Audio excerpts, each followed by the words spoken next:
আজকে আমরা শিখব কিভাবে সহজ পদ্ধতিতে সাম বা যোগ ইউজ করা যায়। প্রথমে আমরা ইকুয়াল দেব, তারপরে লিখব এখানে সাম, মানে যোগ করার জন্য আমরা সাম ব্যবহার করতে পারি, সাম ব্যবহার করি। সাম ব্র্যাকেট শুরু,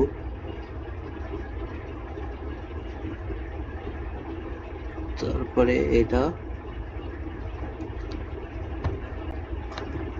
আমরা ড্র্যাগ করে দেবো এভাবে, দেওয়ার পরে ব্র্যাকেট শেষ, এন্টার। এভাবে আমরা ড্র্যাগ করে ইজিতেই সাম ব্যবহার করতে পারি, খুব ইজিতে সাম ব্যবহার করতে পারি।